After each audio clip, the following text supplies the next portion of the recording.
Саламатсыздар үйренушілер, біз кезекті сабағымызды бастаймыз. Яғни бүгінгі сабағымыздың тақырыбы ол айнымалы және жадының байланысы. Айнымалы мен жадының байланысы. Біз алдыңғы тақырыпта айтқан болатынбыз. Екілік, ондық, 16 санау жүйелері деген сабақта жады туралы қысқаша түсінік берген болатынбыз. Бүгін сол түсінікті тереңдететін боламыз. Яғни физикалық жады сол кезде айтқан болатынбыз. Физикалық жадының бірлігі ол байттан тұрады. Ал бір байт ол 8 орны бар, ал әрбір орынды бит деп атаймыз, яғни 8 бит деп аталады. 8 бит орын болады, яғни бір байт 8 бит деген сөз. Мысалға мына жерде алсақ 8 орын бар, әрбір орында бір биттен есептелінеді. Ол 8 орында кез келген сан, және екілік жүйедегі сандар тұруы мүмкін. Әрқалай мысалы мына жерде бір тұруы мүмкін. Әрқандай жадыда енді мынаны ұзын тізбегі деп қарастырсақ болады. Ол жерде кез келген мәндер тұруы мүмкін. Енді мына жерде біз ең маңыздысы осы екілік жүйеде осы бір байт орынға қаншалық үлкендікте сандар сыйдыра аламыз, немесе жадымен осы сандардың диапазонының арасында қандай байланыстар бар. Бүгін соны айтатын боламыз. Мына жерге қарап көретін болсақ, бір байт орынға 0 мен 255 аралығындағы сандарды сыйдыруға болады екен. Немесе 2 байт аралыққа қаншалық мәнді сыйдыра алатынымызды мен есептеп көрейін. Мына жерде бар екен. Енді қараңыздар, бізге бір байт орнында көріп отырсаңыздар 2F 10 жүйеге айландырғанда 0 мен 255 аралығында мән сыйдыруға болады. Ал барлық 0 болған кезде, бәрі 1 болған кезде. Ал енді міне 2 байтқа қаншалық үлкендіктегі мәнді сыйдыра аламыз. Оны екілік жүйеде жазбай қойық, себебі ол өзі 16 1 болып кетеді екен. Оны 16 жүйеде жазайық. 16 жүйеде қанша? 4F болады екен. 4F, оны 10 жүйеге айландырсақ 65535. Яғни 0 мен 65535 аралығындағы мәндерді сыйдыруға болады. Ал 4 байтташы. 4 байтта онда 8F болады. Оны көрейік қаншалық үлкендікте болады. 4-еу кеткен 5, 6, 7, 8 болды. Енді 10 жүйеге айландырсақ, біз 0 мен 4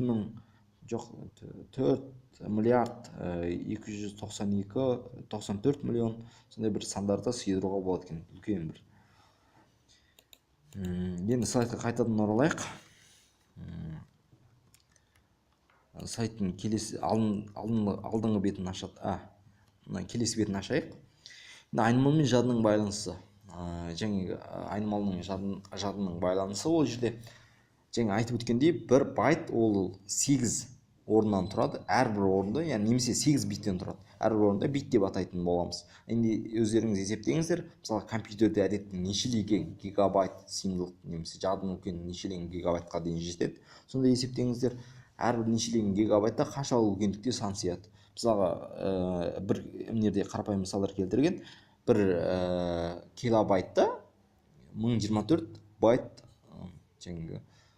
болады. Ал 1 мегабайтта мұншалық үлкендікте байт болады. Ал 1 гигабайтта қаншалық үлкендіктегі байт болады. Ал нешелеген гигабайт, 1 гигабайттыкін нешелейді деген сөз. Сондықтан өте үлкен сандарды сыйдыруға болады. Енді әрбір бөлікте белгіленген номері болады. Ол не үшін керек? Енді қараңыздар, мына жерде бір байт орын бар. Бір байт орында бір белгілі бір мән сақталды. Ал мына жақта да бір байт орын бар. Ол жерде белгілі бір мән сақталды. Енді осы 2 байтты жұмыс жасау үшін мен бұларды программа қалай табады, немесе қалай ажыратам бір-бірінен. Ал бұларды ажырату үшін мысалға үйді алайық. Үйде бір қатар салынған осындай үйлер бар деп ойлайық. Ал түсі де осындай ұқсас болса, онда оларды бір-бірінен қалай ажыратамыз? Әрине, олардың есіктерінің барлығының номері бар. Сол есіктердің номеріне сәйкес ажырата аламыз. Сол сияқты бұл жерде мына жадының әрбір орнына сәйкесті номер берілген. Ал ол номер не деп аталады? Яғни міне де көріп өткендей, әрбір бөлікте бөлінген номері болады. Әрбір бөліктің номері ол жадының адресі деп аталады. ал адрес 16 жүйеде болады. Енді айнымалының диапазоны. Бұл жерде айнымалының диапазоны бұл тақырыпқа қандай қатысы бар? Көріп өткендей біз алдыңғы тақырыпта айтқан болатынбыз, чар айнымалысының ұзындығы ол 1 байт, үлкендік жадыдан алатын орны. Ал шорт айнымалысының жадыдан алатын орны 2 байт. Int айнымалысының жадыдан алатын орны 4 байт болған. Біз соны мына жердегі типтер айнымалдар тақырыбында көрген болатынбыз. Енді біз бұны нақты ол жерде сезу функциясын қолданбадық, бірақ сезу функциясымен анықтайды деп айтқан болатынбыз. Енді бүгін сезу функциясымен анықтап, бұған көз жеткізетін боламыз. Мына жерде мен кодты ашайын. Мына жерде сезу функциясымен жазып қойған болатын. Сез, мысалға int-тікін жазып қойғам. Int-тікі қанша болады екен көрейік. Int-тікі 4 байт орын болады. Мына жерде артына b деп қойғаным әдемі көрінетін секілді. Енді көрейік. Int-тікі 4 байт орын алады. Мына жерде сайтта келгенде міне int-тікі 4 байт орын алады. Мына жерде көріп тұрсыздар. Енді char-дікі, ол үшін char деп жазайық. Char-дікі 1 байт орын алады. Міне көргенде 1 байт орын алады екен. Бірақ мына жерде біз ескертпеде былай жаздық. Былай да анықтауға болады, немесе былай анықтауға болады. А деген ол не? Онда бұған көз жеткізіп көру үшін біз кодты ашайық. Мысалға былай болса, бір кез келген осы, мысалы int ала берейік. Int өйткені сіздер бұрыннан көріп жүргеннен сіздерге кішкене түсініктілеу болады. Мына жерде біз int a деген бір айнымалысын қолдандық. Оның бастапқы мәні ретінде 100-ді бердік. Енді осы a деген айнымалының жадыдан алатын орны қанша? Соны анықтау үшін біз мына жерде a-ны жазсақ болады. Көріп отырғандай ол int типінде болғаннан кейін, ол да ұқсас 4 байт болу керек. Көріп отырғандай 4 байт болды. Яғни сол жерде біз соны айтқымыз келген. Мына жерде. Енді көріп отырғандай біз кішкене сан болса, мысалы 120, 110 деген сияқты кішкене сандар болса, онда чармен анықтауға болатын еді. Өйткені мына жерде чардың диапазонына сол сәйкес келеді. Ал бірақ бір 2000 бірдеңе сан болса, онда біз шортты қолданбасқа амалымыз жоқ. Өйткені себебі ол мына чардың диапазонынан асып кетеді. Көріп отқандай, егер айнымалының үлкен болса айнымал, онда оның алатын орны да сонымен соған салыстырмалы ұлғаяды екен. Яғни айнымалының үлкен кішілігі жадымен тікелей қатысты екені дәлелденді. Мына жерде енді келейік. Бірақ мына жерде сіздерге және бір сұрақ қояйын. Мына жерде чарды және біз айттық, 1 байтта 0 мен 255 аралығындағы сандар сақтауға болады дедік. Бірақ мына жерде чарда -128 мен 127 аралығындағы сандарды сақтауға болады дейді. Соның себебін біз анықтайтын боламыз. Яғни таңбас шар ол түсінікті. Біз оны шығарған болатымыз және есептеп. 1 байтта қаншалық үлкендікте, 2 байтта қаншалық үлкендікте, 4 байтта қаншалық үлкендікте болатын. Ал мына чарларда, мына таңбаларда қандай болатын, қандай байланысы бар екенін біз әлі айтқан жоқпыз, оны келесіде айтатын боламыз. Немесе мына жерде айтатын боламыз. Енді келесі бетке аттайық. Айнымалының адресі, және біз айнымалын айтқан болатымыз, айнымалының адресі ол жадыдағы айнымалының орны. Яғни ол орынды анықтау үшін біз мынандай белгіні пайдаланамыз, және белгісін. Бұл белгі бізге адреске ие болуға мүмкіндік береді. Мысалы, бұл жерде бір int деген бір 16 жүйедегі санды сипаттадық, соның адресін мына жерде көрсеттік. Бірақ мына жерде айта кететін жайт, бұл жерде кілттік сөз ретінде p-ны қолданамыз. P-ны қолдану арқылы адресті шығаруға болады. Біз оны көрейік. Кодтан нақты. Мысалы, мынаны ала салайық. Мынау өзі дайын тұрған екен. Бұны адрес дегеннен гөрі, мысалы адрес деп жазуға болады. Ол айттық. Ол жерде кілттік сөз ретінде p-ны қолданамыз дедік.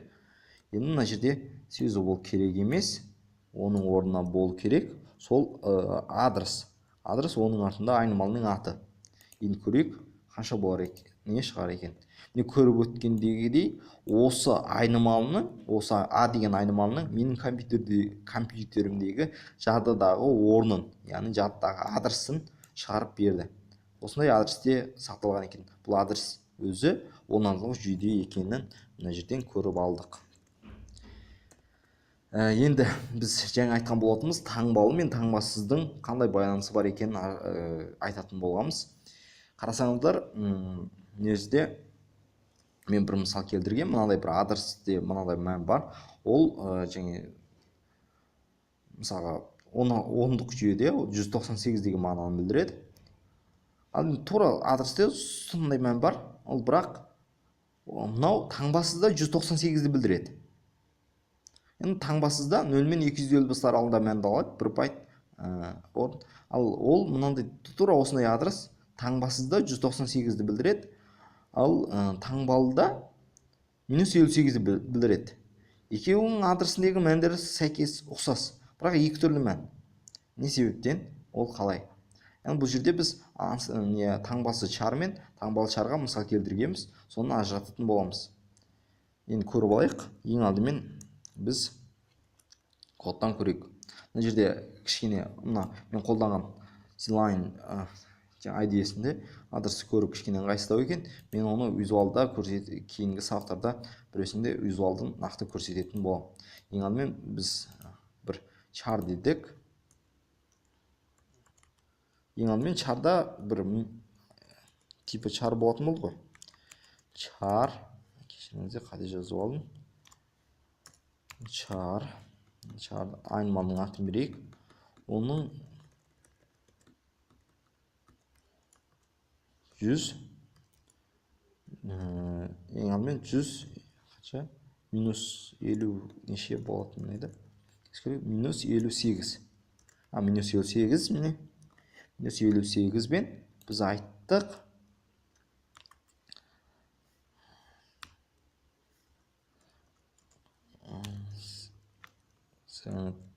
Char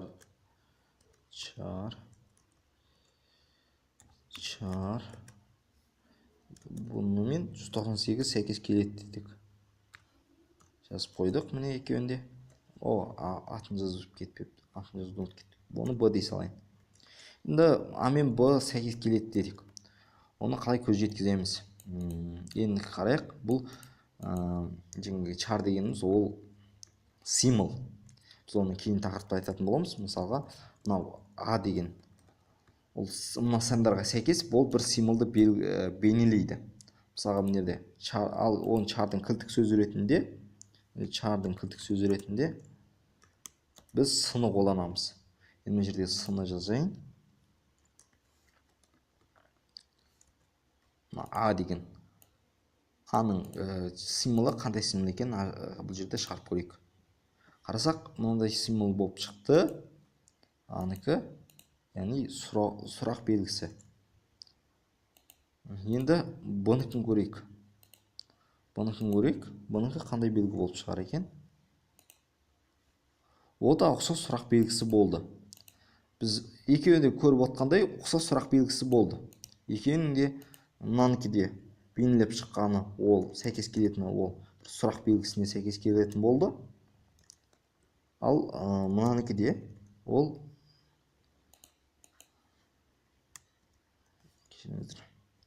да бір сұрақ белгісіне сәйкес келетін болды.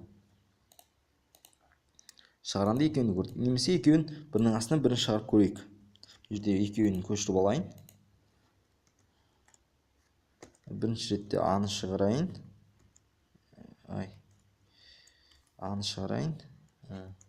Екінші ретте мынаның атын Б дейін да.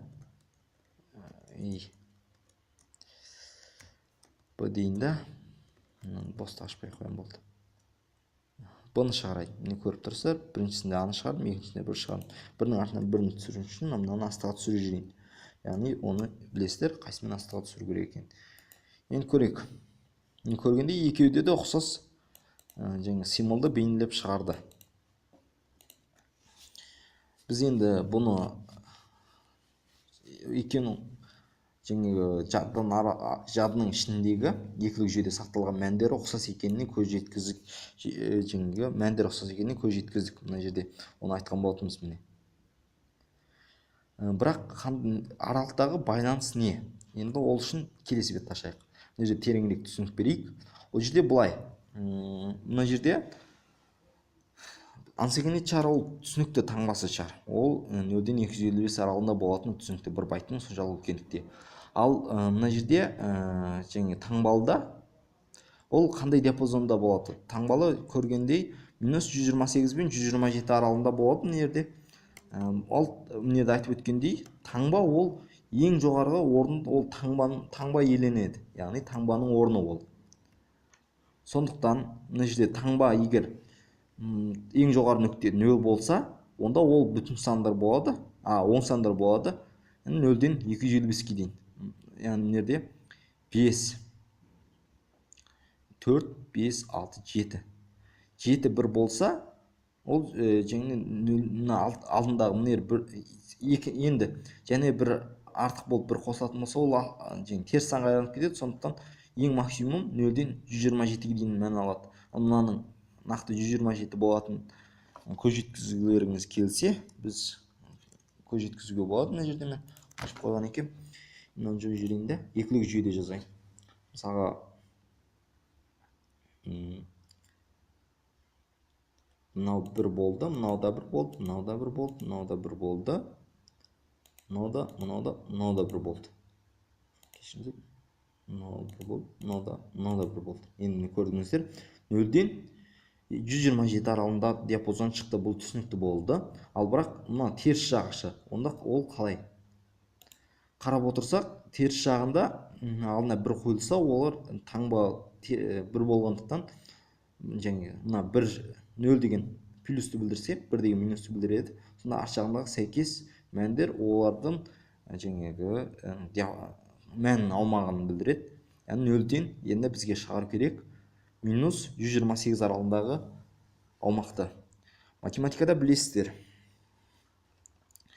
ең үлкен теріс жаңағы мына модулы ең үлкен болса, мысалы мынаның модулы ең үлкен ғой, 128-дің. Абсолютке алғанда 128 шығады, ең басқаларға салыстырмалы ең үлкен. Бірақ бұл ең кіші орында тұр. Соған сәйкес программада соны ойластырған. Яғни мынерде ең үлкен жаңағы мына жерден барлығы модулы ең үлкенді, ол сол теріс сандардың ең үлкені қылып қойған. Яғни ең үлкен теріс бүтін сандардың ішінде -1 болды. Яғни мынау бәрі 1 болғанда -1. Ал енді бәрі 0 болғанда ол -128 болады. Яғни соған сәйкес осылай рет тәртіпте, кешіріңіздер, рет тәртіпте орналасады. Қазір қайтадан келейік. Соған сәйкес бәрі 1 болған кезде, онда ол -1-ді береді. Онда соған сәйкес жаңағы сол ережеге сәйкес бұл жүйені ойлап тапқан. Енді бүгінгі сабағымыз осыған дейін болсын. Мына жерде біз стандартты көрген болатынбыз. Әр сан бір символды береді деп.